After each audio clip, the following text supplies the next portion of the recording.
Hello, good afternoon, BSc second year, second semester all student. आज आपके lecture topic weather hazards course agriculture metrology.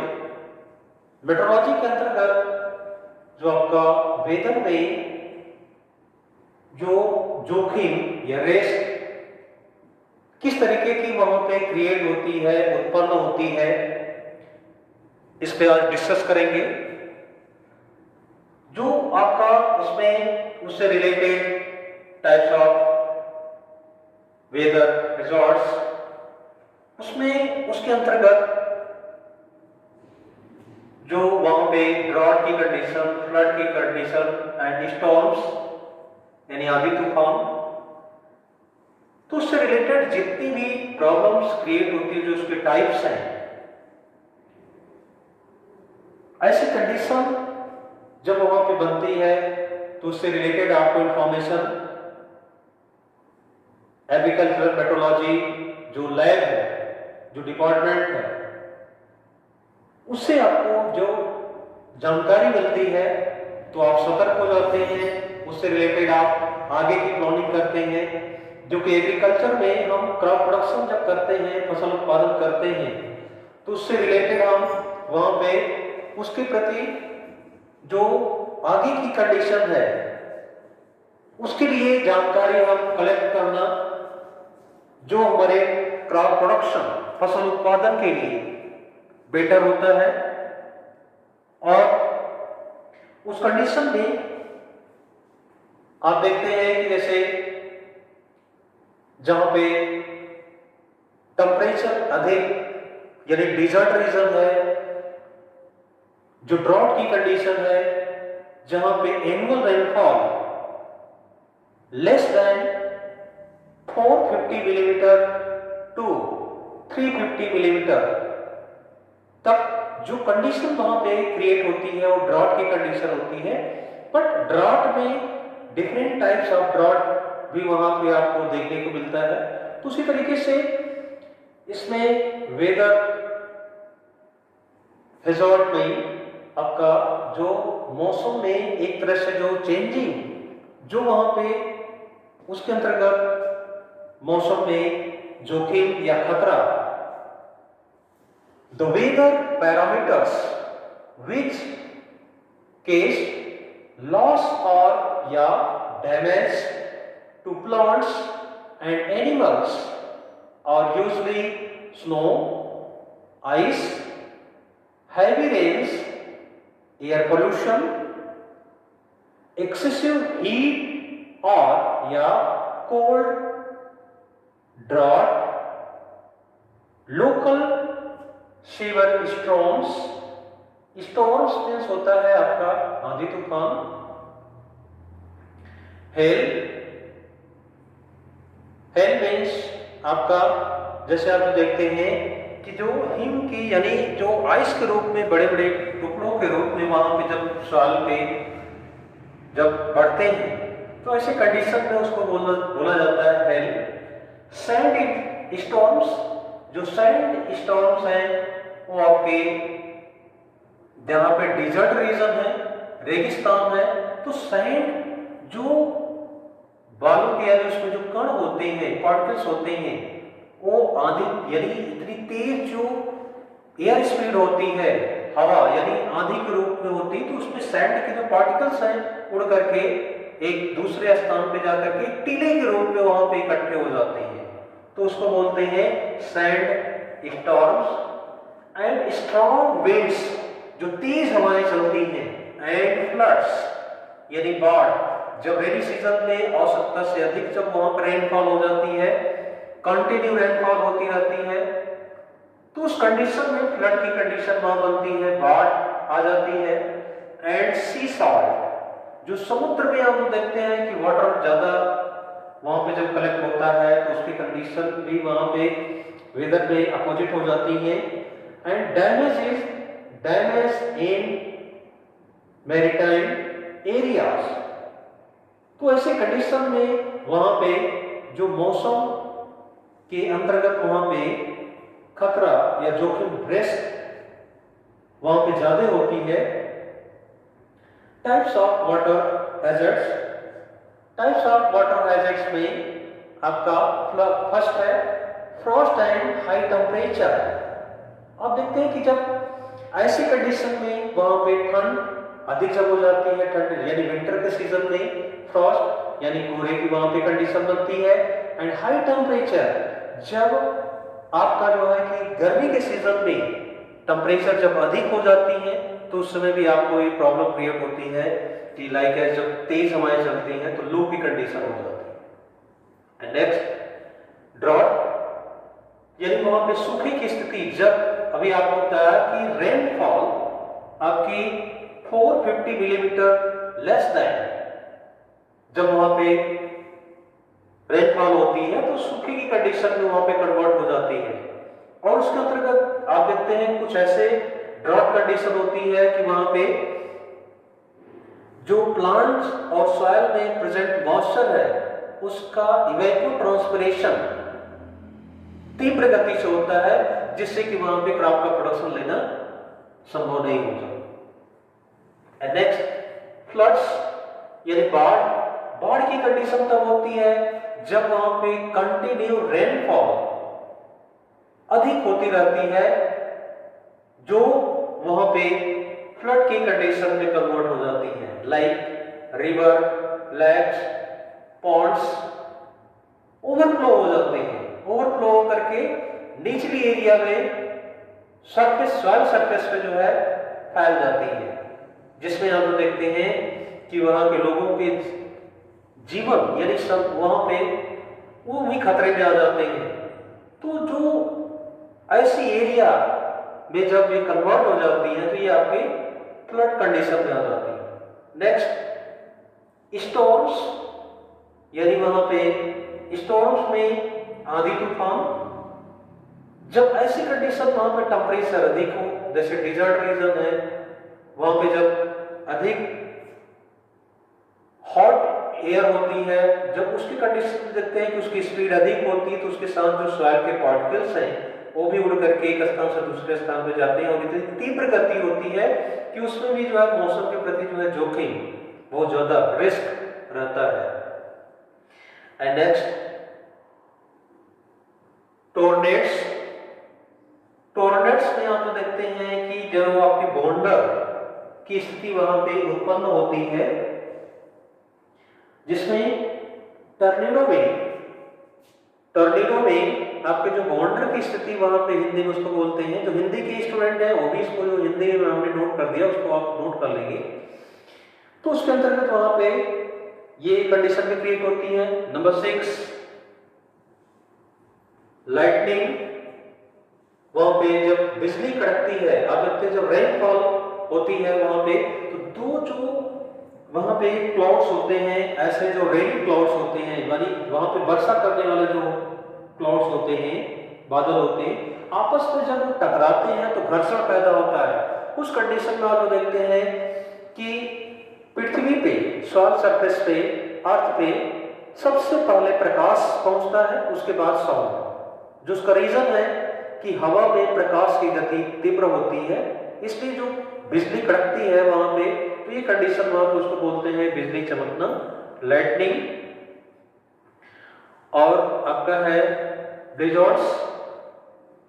ब्लिज़ार्ड्स में आप देखते हैं कि बर्फानी तूफान, ऐसे रीजन्स जहां पे कोल्ड सीजन है यानी कोल्ड क्लाइमेट है, आवश्यकता से अधिक यानी आपका फ्रीजिंग पॉइंट तक पहुंच जाओ, उससे नीचे पहुंच जाते हैं, माइनस में टेम्परेचर हो जाता है। तो ऐसे कंडीशन में आप देखते हैं कि धीरे धीरे सरफेस पे जो है कि उनकी जब बारिश होती है इतनी तीव्र ज्यादा हो जाती है कि जो एरिया है वहां पे एक लेयर उनकी बन जाती है, जो जनजीवन वहां पे संभव नहीं हो पाता है, ब्रेक हो जाता है। तो ऐसे कंडीशन में ये वहां पे प्रॉब्लम्स क्रिएट होती है। एंड नेक्स्ट आपका है अर्थक्वेक। अर्थक्वेक्स यानी भूकंप। भूकंप की भी कंडीशन जो अर्थ के नीचे जब जो खनिज संपदा जो मटेरियल्स जो दबे हैं उसमें भी आप देखते हैं टेम्परेचर के कारण ही वहां पे उसकी प्रॉब्लम्स क्रिएट होती है। And next tsunami waves. Tsunami waves जो सुनामी लहरें हैं समुद्र से जब उठती हैं तो उसमें भी जो आप देखते हैं कंपन, इसके कारण यानी भूकंप और सुनामी लहरें वहां पे अधिक जो अर्थ सरफेस पे प्रॉब्लम्स क्रिएट करती हैं। तो ये जो मौसम में जोखिम, रिस्क और कह सकते हैं जो उसमें खतरा अधिक होता है, तो किस टाइप की, कितने टाइप से इसमें जो है कि है, इसके बारे में आपको हमने बताया। तो वेदर हैजर्ड्स एंड नेक्स्ट आपका उसी के अंतर्गत है जो एक्सप्लेन मैं कर रहा हूं, ड्रॉट। ड्रॉट की कंडीशन आप जो देखते हैं कि जब ऐसी एरिया जहां पे कि रेनफेड एग्रीकल्चर के अंतर्गत जब वहां पे रेनफॉल उस एरिया में नहीं होती है, तो उसका रीजन होता है कि जैसे मान लो डिजर्ट रीजन है, जो राजस्थान का कुछ एरिया है, कि जब बंगाल की खाड़ी से मानसून जब उठता है तो यहाँ तक पहुंचते पहुंचते उसकी मानसून की स्पीड इतनी कम हो जाती है कि यहाँ रेनफॉल कम होती है। जब रेनफॉल कम होगी तो ऐसी एरिया में देखते हैं कि जहां पे एनुअल रेनफॉल 450 मिलीमीटर, 450 मिलीमीटर से कम वहां पे होगा, नियर अबाउट कभी कभी 350 मिलीमीटर से भी बिलो होता है एनुअल रेनफॉल। ऐसे एरिया को वहां पे घोषित किया जाता है कि ये ड्रॉट, सूखा के अंतर्गत वहां पे जो है कि प्रॉब्लम क्रिएट हो रही है। ऐसे कंडीशन में आप देखते हैं वहां पे क्रॉप प्रोडक्शन अगर हम करते हैं, वो सारे मैनेजमेंट करने पड़ते हैं, जो कि सॉइल मॉइस्चर, जो मृदा में नमी की मात्रा है उसको हमें कंजर्व करना चाहिए। और वहां पे अगर हम क्रॉप प्रोडक्शन कर रहे हैं, फसल का उत्पादन कर रहे हैं, तो वहां पे जो प्लांट के लीफ, स्टेम एंड फ्लावर्स में जो मॉइस्चर कंटेंट वहां पे है, वाटर की मात्रा उसमें है, वो भी इवेपोट्रांसपिरेशन के द्वारा लॉस हो जाती है, कम हो जाती है, जो कि ऐसी कंडीशन में वहां पे ये प्रॉब्लम्स क्रिएट होती है, जो एक मौसम के प्रति वहां पे आपको अपोजिट रिएक्शंस वहां पे देखने को मिलते हैं। ऐसे कंडीशन में आप किस तरीके से मैनेजमेंट कर सकते हैं, और इसमें आप डेफिनेशन इसकी नोट कर लेना। Drought is moisture deficit which results when the amount of water available in the soil is not sufficient to meet the demands of potential evapotranspiration। जो भी आपको हमने बताया हिंदी में कि इससे रिलेटेड जो वहां पे सॉइल सरफेस पे मॉइस्चर की स्ट्रेस कंडीशन, जो मॉइस्चर की कमी होती है, जो आपका पोटेंशियल इवेपोट्रांसपिरेशन के द्वारा वहां पे वाटर का लॉस, मॉइस्चर का लॉस होता है, तो ऐसी कंडीशन ड्रॉट एरिया के अंतर्गत वहां पे देखने को मिलती है। जिसमें अब आपके इसमें देखेंगे क्लासिफिकेशन ऑफ ड्रॉट। ड्रॉट कितने तरीके का होता है, सूखा कितने तरीके से उसमें देखने को मिलता है, जिसमें आपका फर्स्ट है based on source of water availability. जो वहां पे उस आधार पे देखते हैं कि based on source of water availability, water की अवेलेबिलिटी के आधार पे जो आपका फर्स्ट है मेट्रोलॉजिकल ड्रॉट। मेट्रोलॉजिकल ड्रॉट में आप जो देखते हैं वहां पे जो एनुअल रेनफॉल है, रेनफॉल के अकॉर्डिंग वहां पे उसको कैटेगराइज किया जाता है, जिसको 3 पार्ट में वहां पे देखने को मिलता है, डिवाइड किया जाता है। आपका है स्लाइट ड्रॉट, दूसरा है मॉडरेट ड्रॉट, और तीसरा है सेवर ड्रॉट। सेवर ड्रॉट ये आपका मेट्रोलॉजिकल ड्रॉट में आता है। एंड नेक्स्ट दूसरा उसी में आपका based on source of water availability में हाइड्रोलॉजिकल ड्रॉट। हाइड्रोलॉजिकल ड्रॉट जो वाटर के द्वारा आप देखते हैं कि जो उसका साइकिल जो चेन होती है, उसमें भी आप देखते हैं कितना ज्यादा इवेपोट्रांसपिरेशन, जो आपके जो natural resource like river, ponds, lakes, तो इस तरीके से वहां पे जो पोटेंशियल इवेपोट्रांसपिरेशन रेट है वहां का अधिक हो जाता है, और वहां पर जो इवेपोरेशन रेट जब तीव्र होगा तो हाइड्रोलॉजिकल ड्रॉट की कंडीशन में वहां पर क्रिएट होती है। And next agricultural drought. Agricultural drought यानी कृषि सूखा के नाम से उसको जानते हैं। एग्रीकल्चरल ड्रॉट में आप जो देखते हैं कि जब वहां पे हम क्रॉप प्रोडक्शन, फसल का उत्पादन करते हैं, तो सीजन के अकॉर्डिंग जैसे आपका रेनी सीजन एंड जो आपको विंटर सीजन है और समर सीजन, ऐसे कंडीशन में जो हम खरीफ, रबी और जायद की क्रॉप को वहां पे जब लेते हैं तो ऐसी कंडीशन में वहां पे जब वाटर की कमी उस सीजन में दिखाई देती है और वहां पे उससे रिलेटेड जो प्रॉब्लम्स क्रॉप प्रोडक्शन फसल उत्पादन में देखने को मिलती है। तो जैसे कभी कभी क्या होता है कि ऐसी कंडीशन क्रिएट होती है कि इंसेक्ट्स का अटैक अधिक हो जाता है, डिजीज का अटैक अधिक हो जाता है और ऐसे कंडीशन में आप देखते हैं कि ये सारी जो प्रोसेस है वो आपके एग्रीकल्चर मेट्रोलॉजी के अंतर्गत जो वेदर मौसम के अंतर्गत वहां पे क्रिएट होती है। तो एग्रीकल्चरल ड्रॉट एंड नेक्स्ट आपका ये आपका था based on source of water availability, be based on time of occurrence. Time of occurrence में आप देखते हैं फर्स्ट होता है आपका परमानेंट ड्रॉट। परमानेंट ड्रॉट जो आपका वहां पे उस एरिया को परमानेंट ड्रॉट के रूप में घोषित कर दिया जाता है कि जहां पे एनुअल रेनफॉल बहुत ही कम पाई जाती है। और दूसरा है सीजनल ड्रॉट। सीजनल ड्रॉट यानी जो सीजन के अकॉर्डिंग, जैसे कभी कभी देखते हैं कि खरीफ सीजन में वहां पे एनुअल रेनफॉल यानी जब हम देखते हैं कि शुरू में मानसून जो वर्षा होती है, मानसूनी वर्षा अधिक यानी अच्छी होती है, फिर बीच में लॉन्ग ड्यूरेशन यानी 1 मंथ, 1 या 1.5 महीने तक उसमें कोई रेनफॉल नहीं होती है। जो वहां पे क्रॉप आप लगाए हैं उस कंडीशन में वहां पे वाटर अवेलेबल नहीं हो पाता है। तो ऐसी कंडीशन में जब वहां प्रॉब्लम क्रिएट होती है तो आपके सीजनल ड्रॉट के रूप में यानी खरीफ सीजन की ड्रॉट के रूप में, रबी सीजन के ड्रॉट के रूप में वहां पे उसको कैटेगराइज किया जाता है। एंड नेक्स्ट तीसरा contingent drought, when aberrant weather condition, जब वहां पे ऐसे जब कंडीशन क्रिएट होती है तो उसको उस तरीके से वहां पे हम उसको कैटेगराइज करते हैं।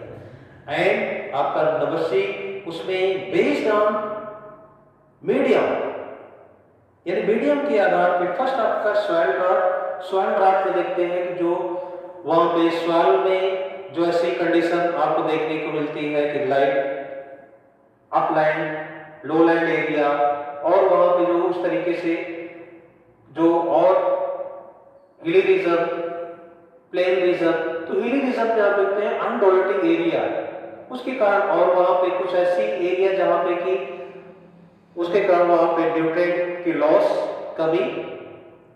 एंड नेक्स्ट आपका है एटमॉस्फेरिक ड्रॉट। एटमॉस्फेयर में जब ऐसे मौसम विपरीत होते हैं जहां की वहां पे रेनफॉल नहीं होती है और उसके और भी जो पॉइंट्स और रीजन है उसके कारण वहां पे जब प्रॉब्लम्स क्रिएट होती है तो आपको एटमॉस्फेरिक ड्रॉट के रूप में कन्वर्ट हो जाती है। तो आज की जो आपकी टॉपिक थी वेदर हैजर्ड यानी वहां पे उसके किस तरीके से कितने टाइप्स हैं जो उस पे जो प्रॉब्लम्स क्रिएट होती है, जो उसके द्वारा वहां पे स्थिति उत्पन्न होती है, जिसमें आपके ड्रॉट से रिलेटेड क्लासिफिकेशन ऑफ ड्रॉट ये आपका कंप्लीट हुआ। तो इससे रिलेटेड आपके जो क्वेश्चंस अगर हैं तो आप evening 5 to 7 my WhatsApp number, मेरे कॉन्टैक्ट नंबर पे आप कॉन्टैक्ट कर सकते हैं। नेक्स्ट टॉपिक फिर कल, तो इसको आप अच्छे तरीके से नोट भी कर लीजिए ताकि आपके इससे रिलेटेड जितना हमने आपको टाइप्स ऑफ रिजल्ट में आपको 8 जो आपके टाइप्स बताए ये आपसे वहां शॉर्ट नोट्स के रूप में भी पूछी जाती है। 2 marks, 1 marks fill in the blanks और ये आपके शॉर्ट नोट्स ड्रॉट में भी उस पे क्वेश्चंस पुट अप किए जाते हैं। तो इसको अच्छे तरीके से आप प्रिपेयर तैयार कर लीजिए। तो आज के लिए इतना ही, नेक्स्ट कल। That's all, thank you.